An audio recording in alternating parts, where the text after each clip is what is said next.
കർത്താവിനോട് പറ്റിച്ചേരുന്നവൻ കർത്താവുമായി ഏകാത്മാവായി തീരുന്നു എന്ന് വചനം പറയുന്നു. 1 കൊരിന്ത്യർ 6:17. യേശുവിൽ ഒരുവൻ ചേർന്നാൽ, യേശുവുമായി ഒരു മനുഷ്യൻ ഒന്നായി തീർന്നാൽ, യേശുവിൻ്റെ ആത്മാവും അവൻ്റെ ആത്മാവും ഒന്നായി മാറും എന്ന് പറഞ്ഞാൽ, യേശുവിൽ എന്തൊക്കെയുണ്ടോ അത് അവിടുത്തെ ആത്മാവിലുണ്ട്. ആ ആത്മാവും എൻ്റെ ആത്മാവും ഒന്നായി തീരുകയാണ്.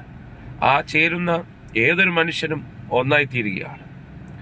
ക്രിസ്തുവിൽ എന്തൊക്കെയുണ്ടോ അത് അതുപോലെ ആ ഒന്നായി തീരുന്ന ആളിലേക്കും പകരപ്പെടുകയാണ്.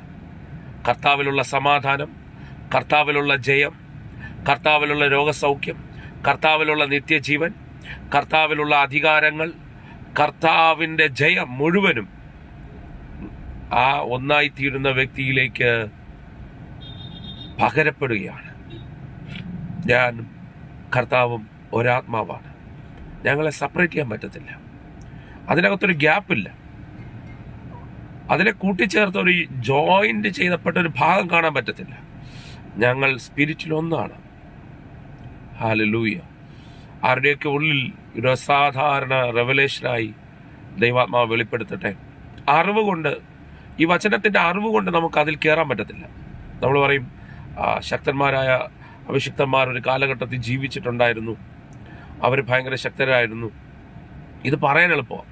പക്ഷെ അവരുടെയൊക്കെ അകത്ത് ഏതോ ഒരു വചനമായിരിക്കും അവരുടെ ഉള്ളിലേക്ക് ആ ഒരു വെളിപ്പാടിലേക്ക് കയറാൻ ദൈവം ഇടയാക്കിയത്. അങ്ങനെയാണെങ്കിൽ കർത്താവും അവനുമായി ചേരുന്നവനും ഒരൊറ്റ സ്പിരിറ്റാണെന്ന വെളിപ്പാട്, റെവലേഷൻ ആരുടെയെങ്കിലും മേൽ ദൈവത്തിൻ്റെ ആത്മാവ് കൈമാറിയാൽ അവനൊരു അസാധാരണ മനുഷ്യനാവും, അവനൊരു അത്ഭുത മനുഷ്യനാവും.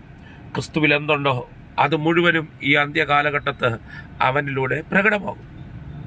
അങ്ങനെ ചില റെവലേഷനുകൾ ഈ കാലഘട്ടത്തിൽ ചില തലമുറകൾ പ്രാപിക്കപ്പെടട്ടെ.